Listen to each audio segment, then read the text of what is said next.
Welcome to our TPC Desktop webinar for November. My name is John Balcom. I work here at Traverse PC. I'm also an LS here in Oregon, and I'm going to be talking to you today about deliverables from Traverse PC. I kind of like this. I've probably walked through these same steps at least 1,000 times, maybe a couple thousand times in the process of finishing a phase of a project or wrapping up a survey, sending information out to the county or a city or a client. And it's just so easy to, in a few minutes, just get what I want for deliverables out of Traverse PC. I want to talk to you real quickly, though, before we get started about how the CEU credits work. At the bottom of the webinar here, you can click on this CEU credits. If you're part of our TPC connection, when you're done, you can click on the link in your email that said click here to request a CEU credits. You need to be on the connection to get it free. If not, you'll be billed for that, $150. And we'll go ahead and send out a certificate that says you were here. The reason we can do that is that during the presentation, I'll be presenting a 3-character code, and to get credit for the webinar, you have to submit that code back to us. So write that down. I'll pause every so often and I'll say, here's another character of that code. Stop, write that down, and then when it's all done, go back to your email that you got before the webinar, click that CEU link, and turn that into us.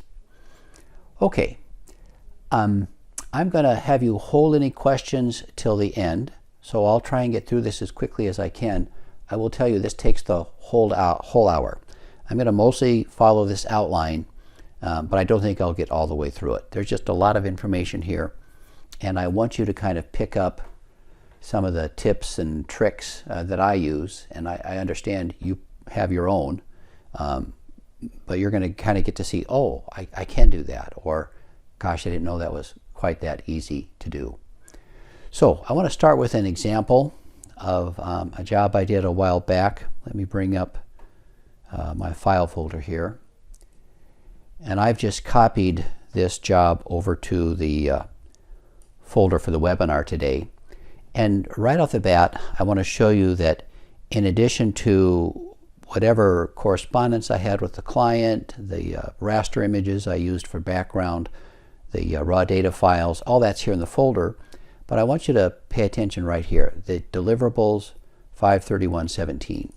So I always create a subfolder, and when I submit something to the city, county, the client, whoever, I put a copy of it here, and then I email from this folder. And I want to spend just a minute here talking about this.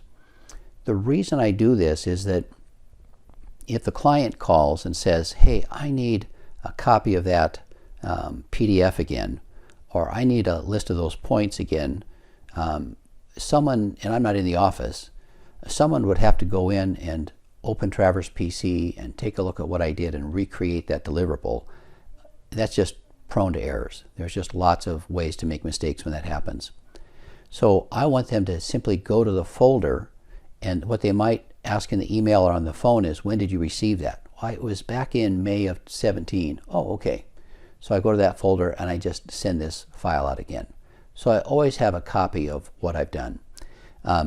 You guys have seen me kind of work with some other projects. The one I've used in some of the videos recently, we had 5 revisions, and we finally settled on revision 4. So I had a folder for each one of those revisions with all the deliverables, and it's just indispensable. So today I've created this one called 11/2019, and as we walk through these pieces here, I'm going to put those deliverables into that folder, and then we'll have a copy of that.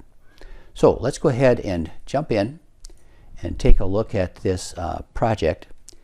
It's just a little site survey, topo, tying the utilities, the improvements that are out there. I choose this one just because it's real simple, and we can kind of walk through all of the pieces with it.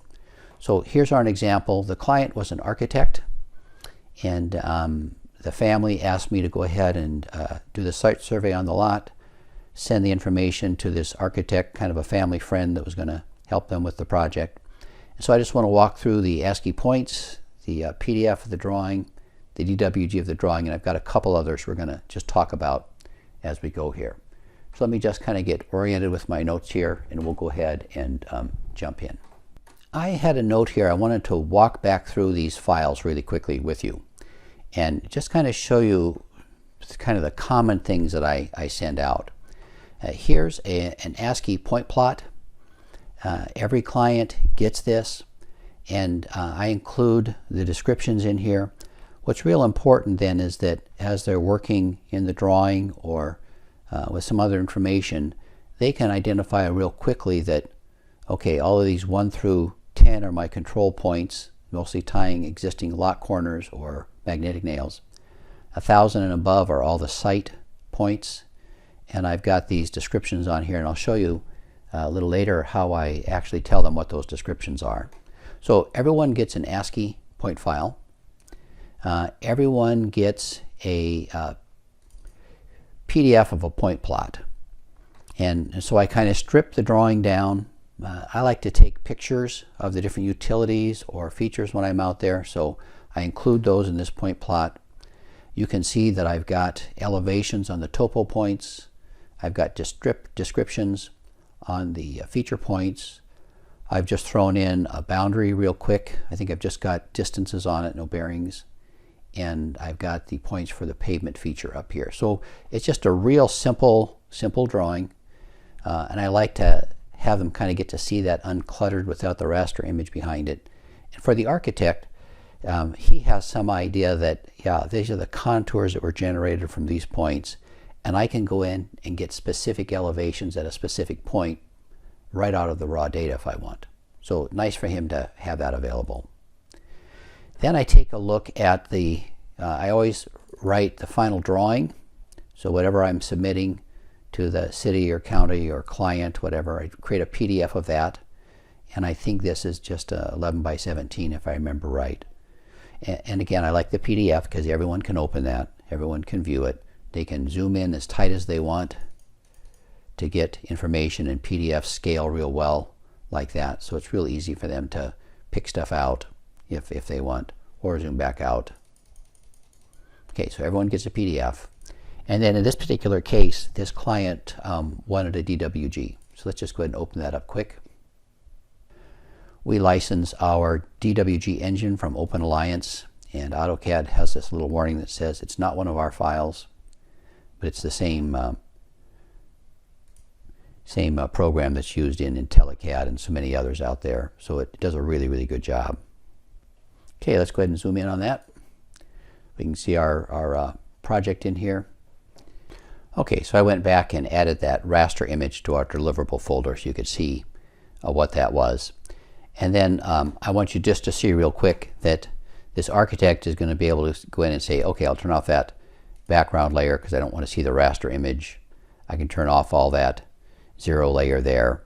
And then really what he's interested in is this ability to come in and say, okay, here's that surface, and I happen to have the polyface mesh turned on right now. But he's going to get the property lines down here at 0, 0. I didn't use any of those points as elevation points, so I just left them at 0, 0. Kind of keeps it separated here. And then he's got all the surface up here with contours that I generated from Traverse PC. But we're also going to talk about these triangles called the polyface mesh. So he actually has the CAD surface in there as well. And he's really got everything you need. In fact, I sent this off to him. I had not worked with him before. I think he's up in Portland. And he said, wow, this is great. I've got points, I've got PDFs, I've got DWG.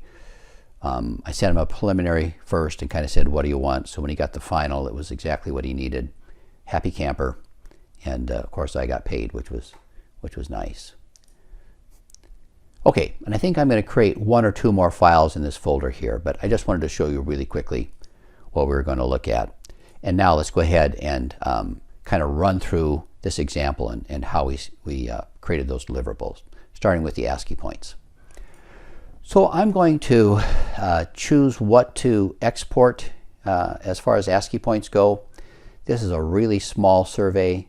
It's not very many traverses, not very many points. So I'm going to go up to File, Export. I'm going to tell it I want to export ASCII, and I'm going to choose the entire survey.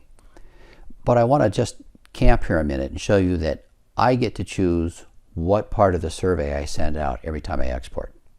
So I can export just a particular drawing and the points that are in that. I can select points, traverses, all that sort of stuff from the survey and then export just that. This is small enough, like I said, so I'm just going to export the entire survey. Now, right next to the ASCII type, so I select that from the type list, is this gear button. And this is going to allow me to go in and change the settings. So let's click that. And here are my ASCII export options. So I can come in here and tell it exactly how I want to send this information out to the ASCII file. And I generally send out comma delimited, point, comma, northing, comma, easting, like that. And pretty easy for folks to figure out what that is. And of course, they can open it up in Notepad or whatever they happen to have on their computer. So it's real easy for them. I'm going to tell it that I want to include the point descriptions here. And then the options I normally use, I just pretty much leave everything blank. I'm going to write it as an ASCII file. That looks good. I'm going to browse to the location. Remember I said I wanted to put this in this deliverables folder. And I'm going to call this points. This is the file that the architect is going to look at, so he'll know that these are the points in there. We're going to write those points. Let's preview that real quick. And it looks just like what we saw before. So here's all the points in the project now in that deliverable folder. So it takes just, seconds to do that. Let's walk back now though and take a look at a couple of options here that may be important to you. When I write an ASCII file, it doesn't have to be coordinates. I can just as easily come in and tell it I either want to create a new format, save a new format, or I've kept a couple of them around here. One of them is the Trimble Business Center Geodetics, and that writes comma delimited also, but point, comma, latitude, comma, longitude, and then the height, and then the description. Okay, so I can write geodetic positions as well. Now, this was just a site survey of a lot that's already been monumented, so I just used 5,000 for it. I didn't have to worry about state plane. I was out with the total station, so I didn't even interface it with geodetics at all. So I've just got a local grid, and I'm not going to have latitude and longitude available here. So I'm going to go back and choose a coordinate method, something that makes sense. And here's my XYZ. Now, I want to talk to you about two things here that people do ask about fairly often. One is attributes. Depending on what kind of data collection you use, you may store all the monument descriptions or the site descriptions in the point description, or you might split some of those into the attributes. A lot of times I'll put things like PP for power pole in the description, and then the attributes I'll put maybe the ID number for the pole or how many anchors it has, that sort of thing. So I can just as easily come in and include a space and then A for attributes, or a comma for attributes, and I can pretty much create whatever format I want for whatever I'm sending it out to. So this architect doesn't care about that. I'd probably just do D space A, so now I get the description and the attributes. A data collector may want you to separate those out with a comma. So it's kind of up to you how you match that. Then I want to talk to you real quickly about this convert coordinates. We get a lot of questions about grid to ground, ground to grid, that sort of thing. Now I'm working in a local grid here, and that's the grid that I use to write the DWG file and the coordinates. So I'm not going to change that up here. But what if I'm working in a state plane grid and the project is using ground distances, ground coordinates? How do I make that jump? And I just want to show that to you here real quick. In the survey information, I have a tab called Project Factors. And I just want to look at this for a minute with you. Grid to ground is determined by the combined factor, which is the grid factor based on the projection, and the elevation factor based on the elevation, and some kind of a location, usually a point, that I'm factoring about. So I'm either expanding away from that point or contracting back toward that point. And Traverse PC makes it real easy for me on this project to pick that point, and if I want, click this button that says compute this combined factor from the location. So I can pick a point or enter coordinates. I can enter a geodetic position. I can also compute an average, and we added this within the last year, I think it was.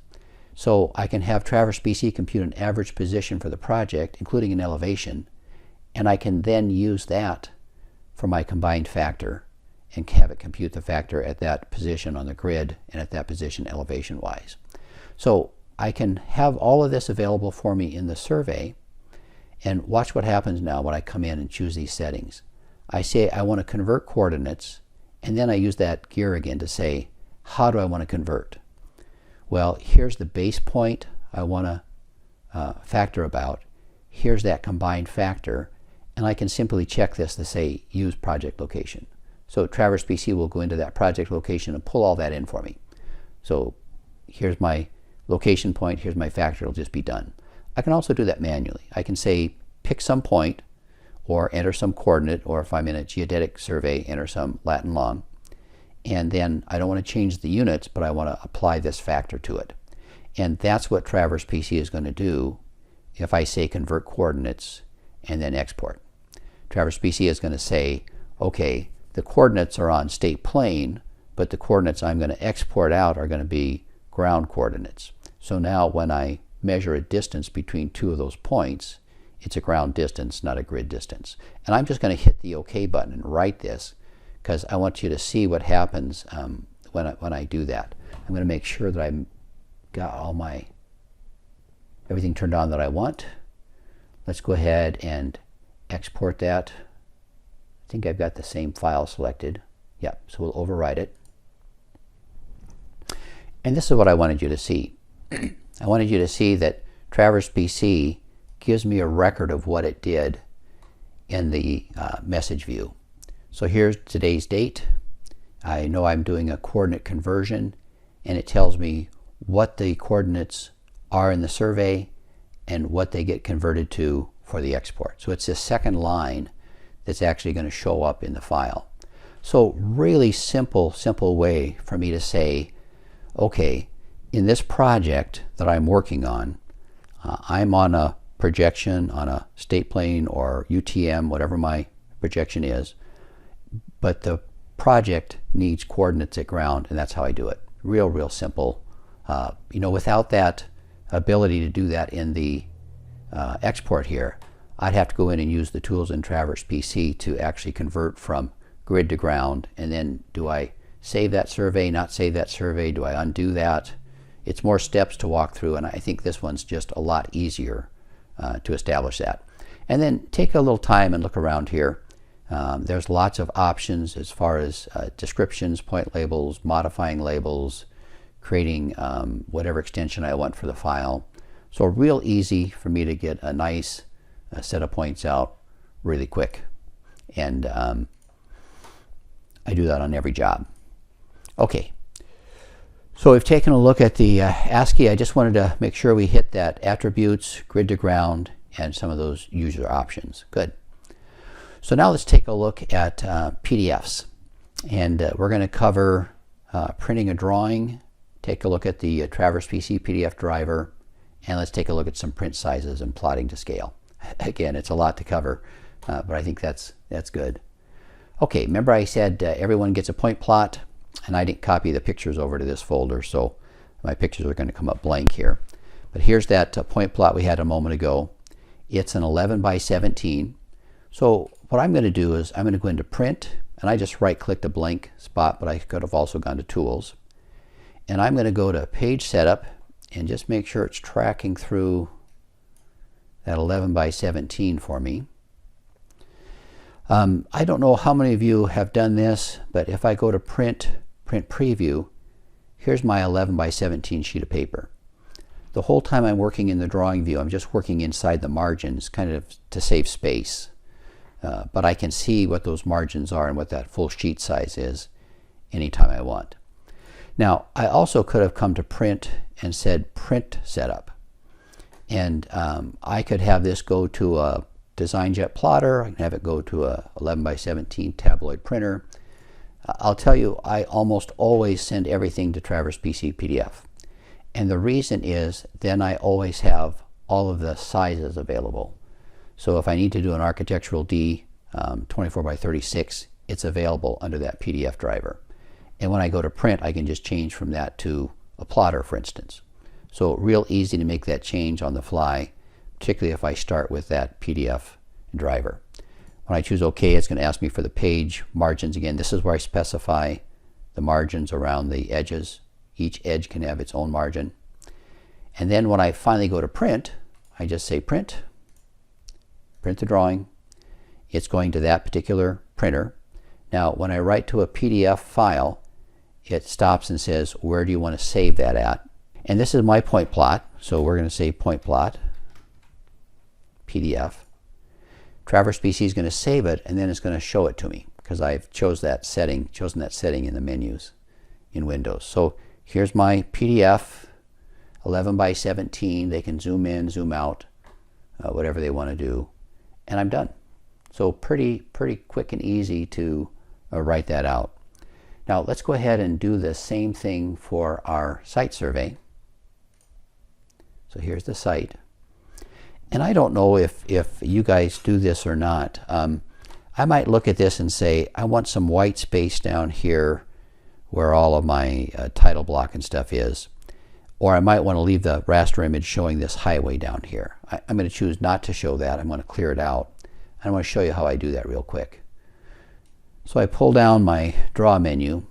I generally don't have the draw menu toolbar open in here because I can do everything with these stacked buttons, and I can pull up a rectangle here real easily, and then it becomes the top button and it's active. So it's just a kind of a compressed way to have the toolbars all available without having them docked on the sides here. That gives me more room for the drawing. So now what I'm going to do, I'm going to come in and just draw a rectangle where I want to clip the survey to. That's probably adequate like that. And then I'm going to pick that rectangle, right click it, and say clip survey space to this object.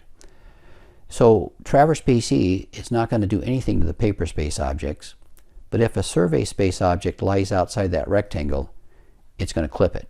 And it's going to just stop here and say, do you want to make that rectangle invisible? And I say, yeah. So now my rectangle is invisible. I've clipped my survey to that area, and I'm good to go. And I can, by the way, go in and specify which layers I want to clip.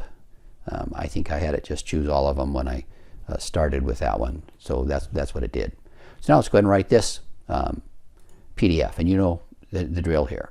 We'll make sure we're set up for a PDF printer. We'll pick the page size that we want. Make sure our margins are good. And then we'll just say print.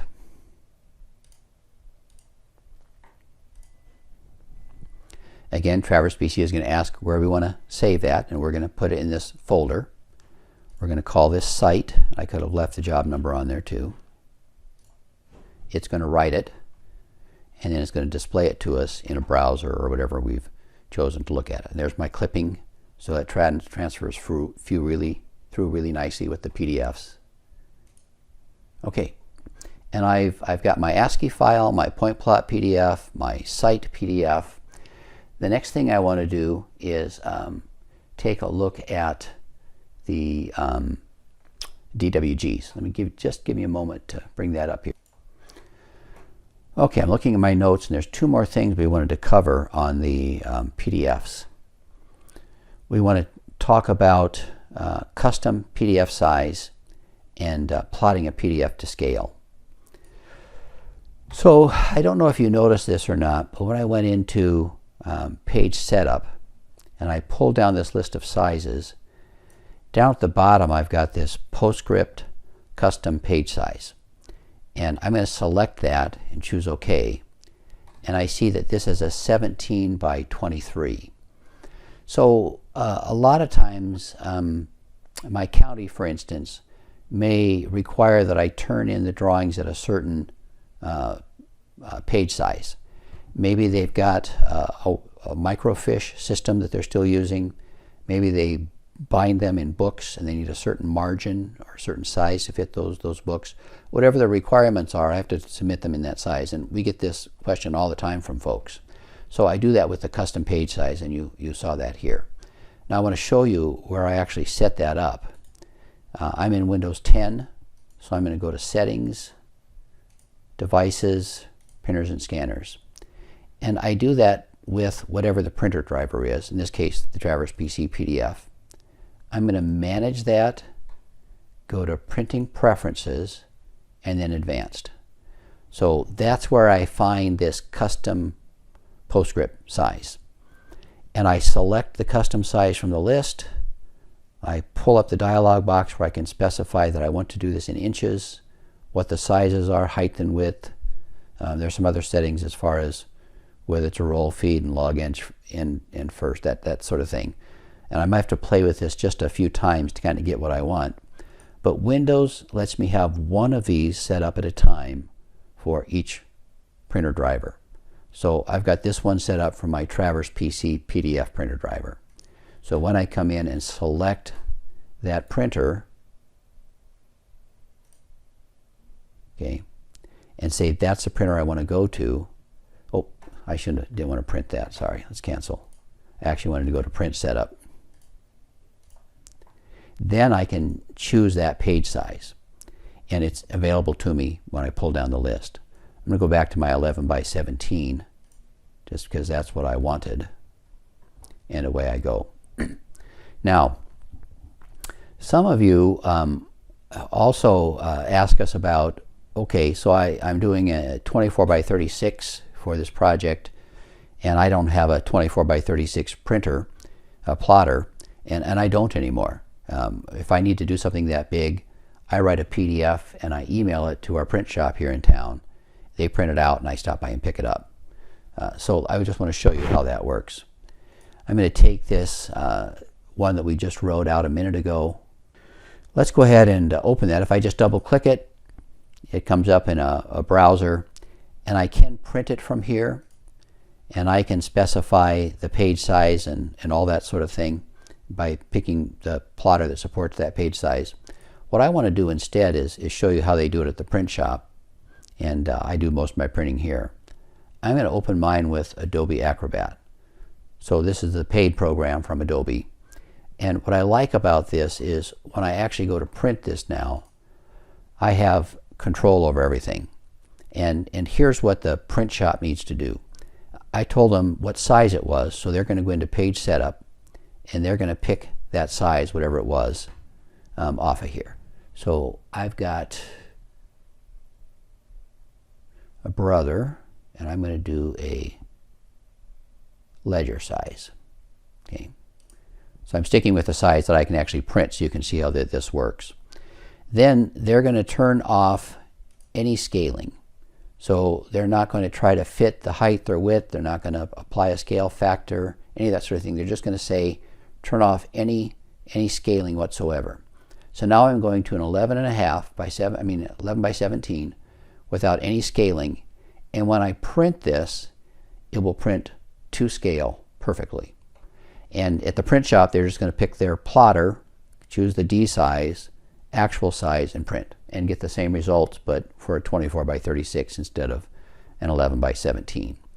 So real easy for me to send this out and have it plotted, scanned, whatever I need to do at that size. Or if I've got a plotter that does this, just plot directly in-house too.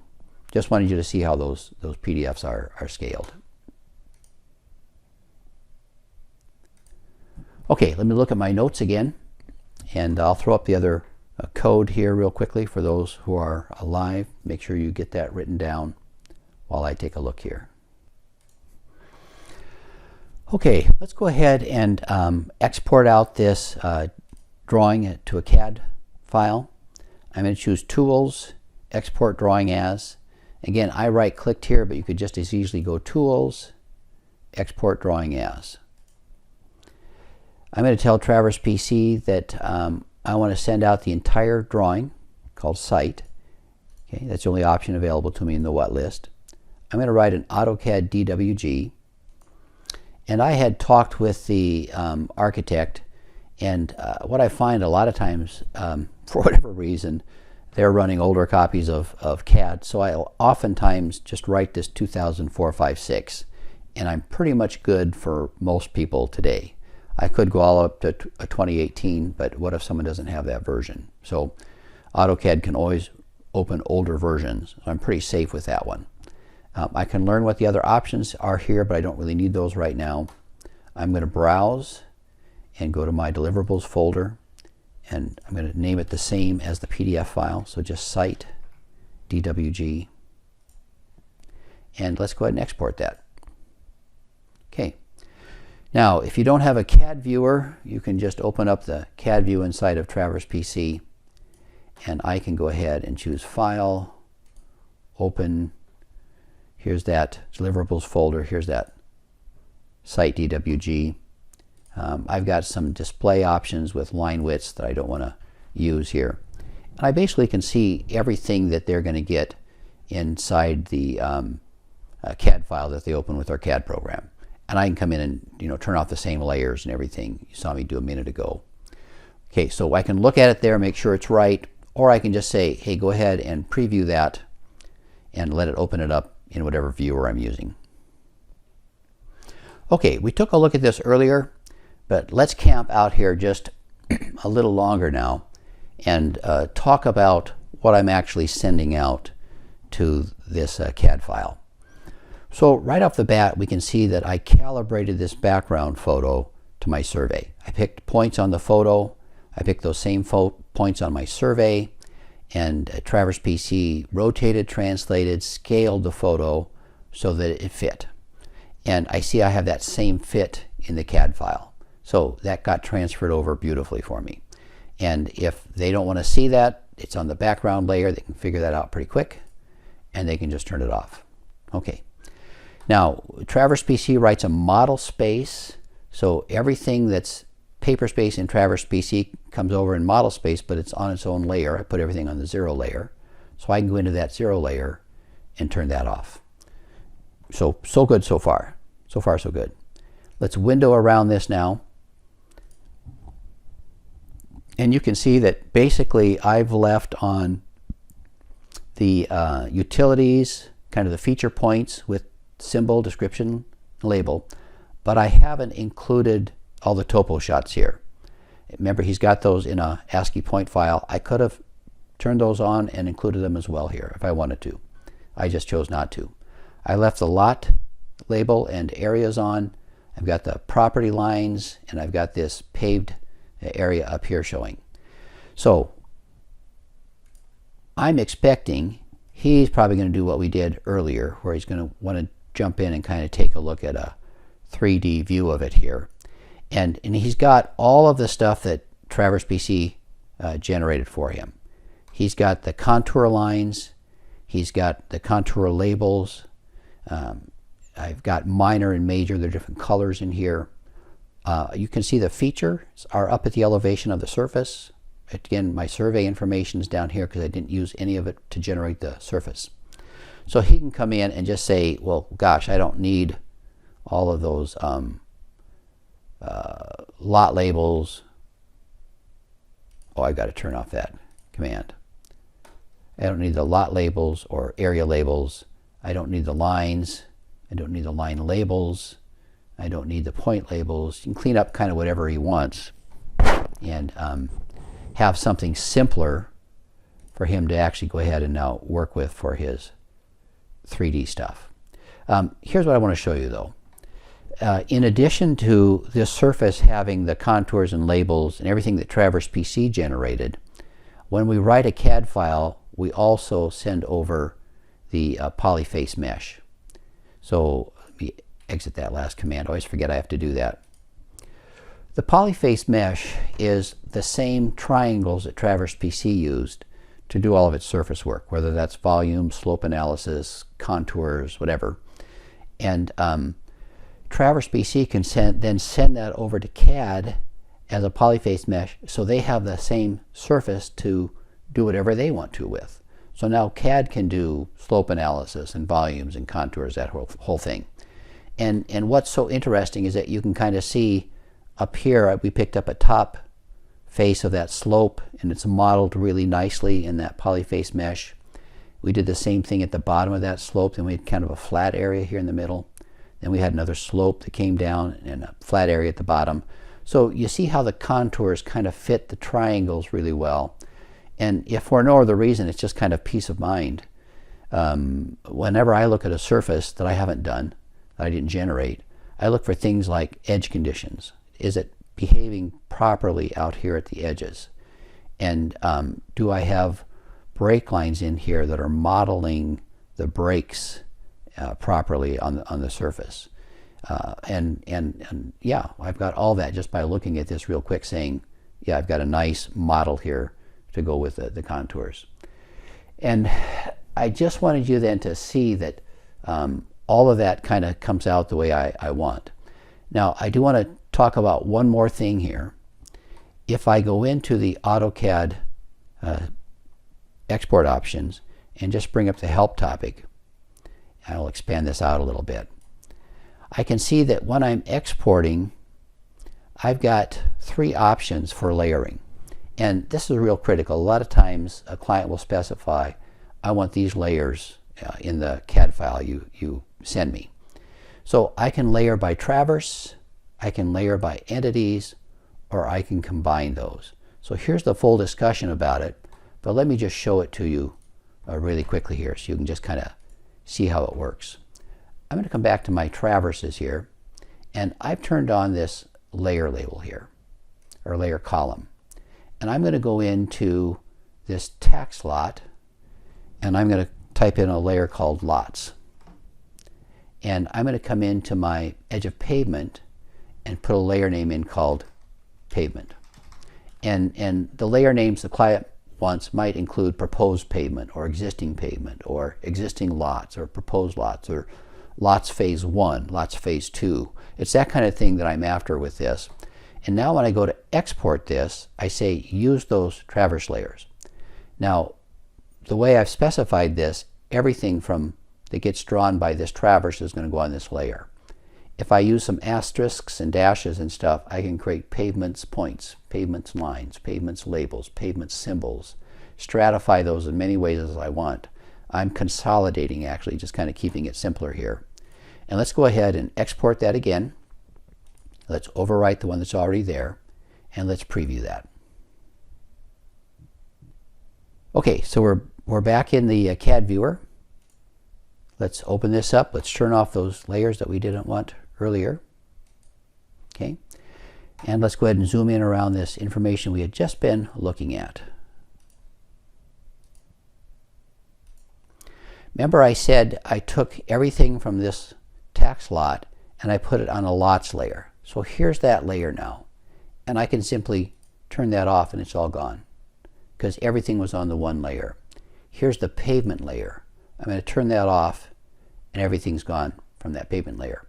So I'm really in good shape, or in a good position, to give that client whatever works best for them when they actually start using this product in their CAD environment.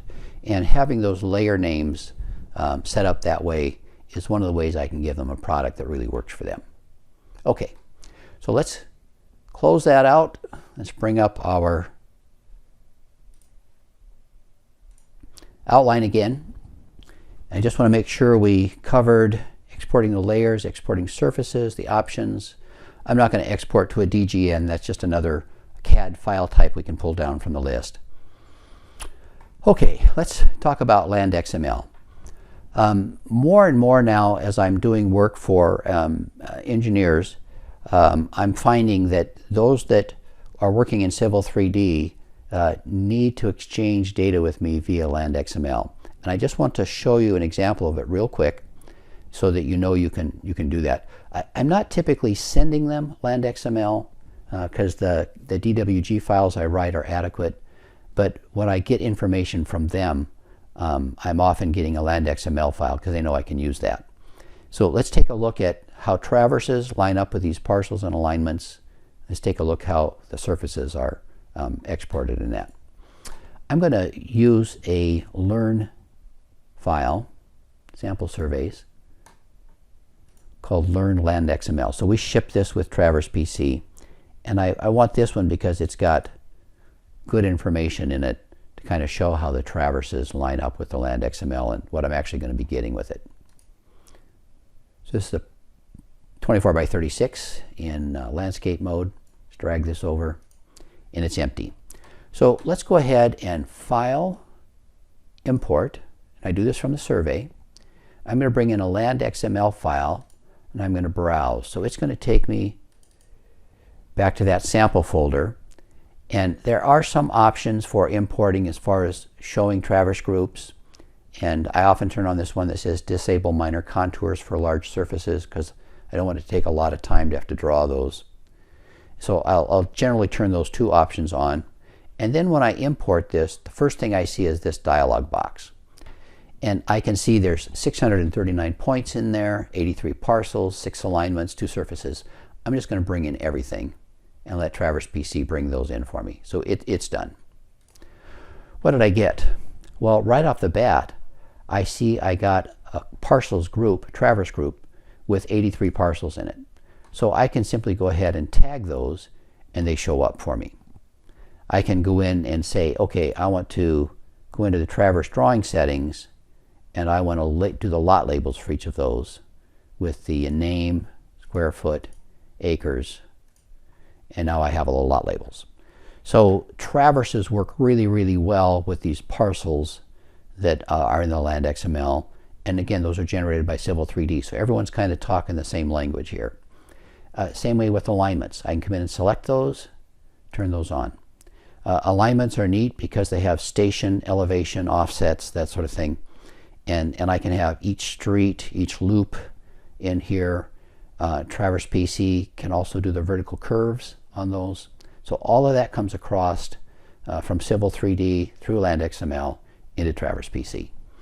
And then if I collapse these down, let me do that here real quick. I've got another set of traverses. These are the source points for the 2 surfaces. So I can come over here to the surfaces in here, and I can see I've got an existing ground surface. This was a rock quarry that's being repurposed in this project. And I've got a finished grade, which is primarily the streets, the ditches, the cuts and fills for those grade elevations. And all that's available to me in that Land XML file. Now, when I go to export Land XML, I just tell Traverse PC what I want to export, and out it goes. And like I said, I'm not always exporting Land XML to engineers unless they request it. But I just want to show you that we can do that. So I'm going to tell Traverse PC I want to do export. And this time, instead of ASCII, we're going to choose Land XML. I've got some options in here as far as whether or not to include break lines with the surface because they're optional, same way with borders. But I mostly want to show you this. I want to drop into the help topic for this real quick and go to the Land XML parent page. And this is what I want to show you. Traverses play nice with Land XML because of traverse groups. So when TPC exports to a Land XML file, it has to determine which traverses to export as parcels and which to export as alignments. It does so with the help of the traverse groups. So traverses in the parcels or lots group, so you can name it either one, are exported as parcels as long as their closure type is not open or a closed point to point. And traverses in the alignments group are exported as alignments. So when you open Traverse PC out of the box, we ship it with groups called parcels, lots, and alignments. And you can simply add traverses to those groups, and Land XML will know how to export them out to Land XML. Pretty neat. And again, you saw the what list before, so I can tell what I want to send out. Sometimes if I've just done phase 1, I just want to send phase 1. I don't want to send everything. I'll send out the whole thing here, just so you can kind of see how that works. I'll leave that just titled like it is. Oh, let's name it something here. And I had done export survey before. Let's overwrite that. Then I at least know where it's going.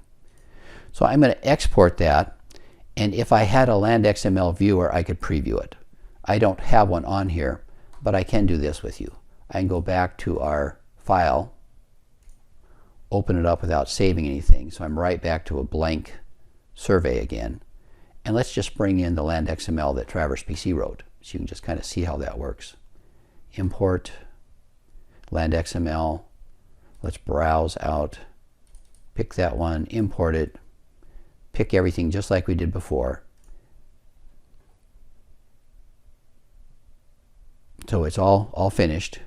And now I can come over to my traverses, and here are my parcels. So I can turn those on. Here are my alignments. So I can turn those on. Here are my surfaces. So I can turn those on. And you get a feel real quickly then that there's good data integrity going back and forth between Traverse PC and Land XML. There should be. It's just survey data. It's lots, alignments, surfaces, vertical curves, all that kind of stuff that Traverse PC understands real well. So it's a real nice correlation, and we're not intimidated at all to work with someone who's in a Civil 3D project, because it just plays so nicely with that. Okay, let me go ahead and present another code to you, and that'll give me a moment just to look at my notes before we jump into the next section.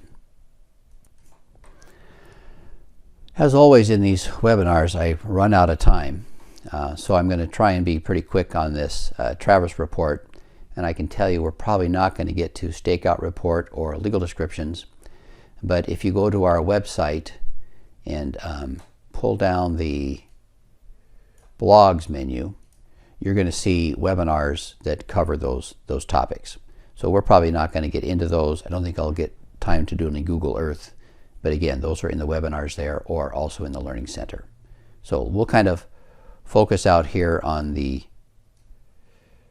Traverse report. I think that's probably all we'll have time for today. Let's jump in on that. So I've got some traverses here. And I want to talk to you about reports and kind of how they work. I'm going to pick these first 10 traverses, and I'm going to go into something we call Traverse Report. And I'm just choosing those 10 because this isn't instantaneous. If you've got a lot of lots to print out, generate reports for, depending on what options you choose, you can finally get a chance to have that cup of coffee you were looking for earlier. So I'm going to come in and tell Traverse PC I want to print data for each of these selected traverses, and I've got 10 of them selected. But again, I can choose everything, just the tagged ones, the selected ones. That's what I want. I'm going to tell Traverse PC I want a traverse summary, I want an error summary, and I want a legal description. So those are the three main things I want to include right now. I'm going to go into settings for the legal description, and I can tell it kind of what I want. I don't want to do one course per line, so I'm going to get the paragraph style. I want to include descriptions. I want it to be uppercase, that sort of thing. I want to include area with it when it's all said and done. And I can save those as a style or use an existing style. And then I'm telling Traverse PC I want to do a page break for each traverse. In Lane County, here when I submit a subdivision report, I need a report for the boundary, and then I need a report for each lot. And they want each lot on its own page. So that's why that's in there. And then I can have the totals included at the bottom. So this will be quick. I can just hit OK. Traverse PC generates the report. And for lot 1, I've got error summary, traverse summary, legal description with those settings. Lot 2, all the way down to lot 10, and then my averages. I'm going to delete this, and now we're going to include a little bit different information here in this report. I'm going to select all of these parcels just for a moment, and I'm going to go into Traverse Properties. No, Traverse Format is what I want. Traverse View Format.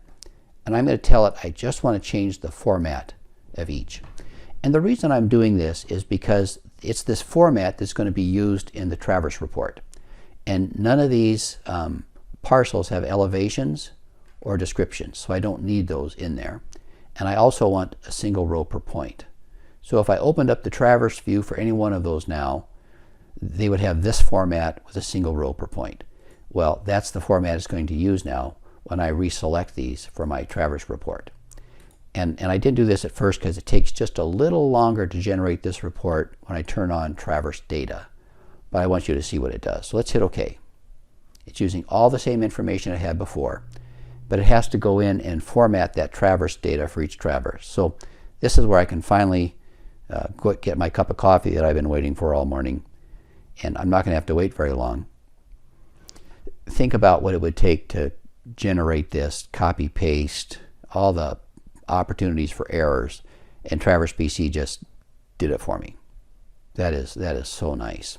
So here's lot 1. This time now I have this Traverse data, so I have all the bearings and distances. I've formatted it to include some curve information, and then the northing and easting. Again, I have my error summary, Traverse summary, so I've got closure, distance around the lot, square feet, acres, and then a legal description for each. Now, if I go ahead and format this, so I'm going to a letter size sheet of paper and preview it here, I can see that there's page 1, there's page 2, there's page 3. So there's my pagination that it did with 1 lot per page. And then I have a couple opportunities here. One is I can print this again as a PDF file. Remember we've been talking about that? So it's going to ask me where I want to save it, okay? And I can go wherever. I mean, I could stay in this one or go to the Deliverables folder for another project, okay? And I'll just stay in this one for now. So here's my Traverse report. It's going to write that report out and then display the PDF with the same pagination I had inside of Traverse PC. So I can change font size, switch to landscape if I need more width. I turn some word wrap stuff off. Or I want to have you see that I can also save this report. So I'm going to save report as. I guess this is going to go to the samples here, where I probably should have saved the other one. Or we can go back into that Deliverables folder. That's fine. And I'm going to save it as Trav Report Doc. Okay, I did that because I want to open that back up now. And here's my Trav Report Doc. It's just a document file that gets opened up in Word. Okay, so now I can change page margins, I can make that landscape portrait, I can change font size, I can edit this. But I want you to see again, there's a page for each lot because of that pagination. And then when I get all the way to the bottom, here's my averages down here for those 10 parcels. So I can decide I want to do a point plot or a Traverse report like this, include the information I want, write a PDF, write a doc, whatever. And what I love about this is that there's no transcription errors. It didn't take me a great deal of time. Traverse PC just generated that for me. And then it just becomes part of my deliverables. Now, there are lots of things that become reports. I did a Traverse report that's specifically for that, but there are stakeout reports for my cuts and fills that I marked on the stakes. Legal descriptions come out as reports. I can go to the survey information or the tools and do a survey report that prints out basic information about that particular survey that I might want to put in the folder. If I drop back to my one we learned earlier, or used earlier, I was going to show you this and completely forgot about it. The way to use Traverse reports here is that I might want to send the architect a description of those point codes that I had. Well, Traverse PC has something called point codes. And here are those codes that I included in that ASCII file. And I can just tell Traverse PC that I want to either print that or append it to the report view. And I'm just going to append it to a report view. So here's a report just like I used a moment ago to generate the Traverse report, but now it has those descriptions for me, and I can send that to the architect. I might also now want to add that survey information report, because now it's got the files that I'm including for the images for the utilities. Plus he's got some information on elevation and survey information. So I might just print this out now and write a PDF of that or a doc file of that to that deliverables folder. So I use these reports for lots of different things, and I write PDFs of everything. So not just PDFs of drawings, but I'll often come in and write PDFs of the reports. Again, I just make sure everyone can open that. And then of course I can edit this, and I can put any additional information I want in here. I can say assumed elevation, 52 feet at noted monument per Google Earth. So I'm just duplicating some of what's on the drawing there, but now there's no question that the elevations I'm using here were at whatever particular monument that was, starting at 52 feet, and where I got that from. So it's really nice to have that kind of information in here. And then of course when I save the survey, that information all gets saved, those reports all get saved with it as well. So it's just kind of a one save does everything. Okay, let's drop back and just take a look at our notes here real quick.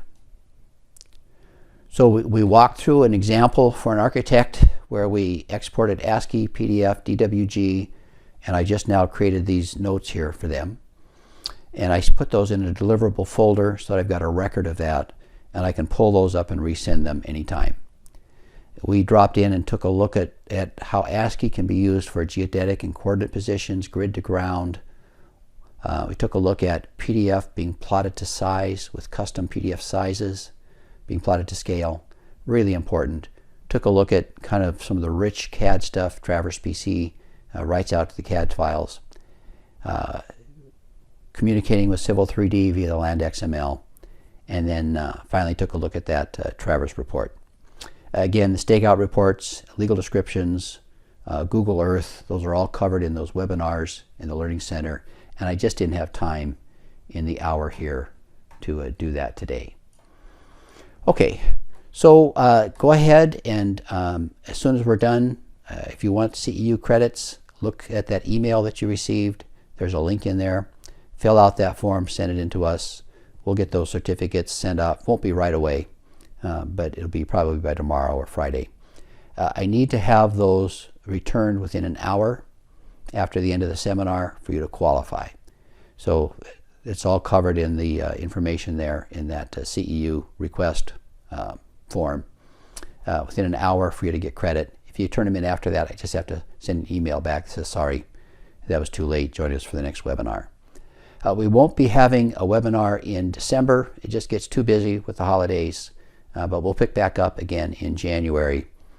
Not quite sure which one we've selected for that yet. Send us some ideas if there's some things you want to learn about. Thanks for joining us today. We appreciate you being part of our November webinar on deliverables.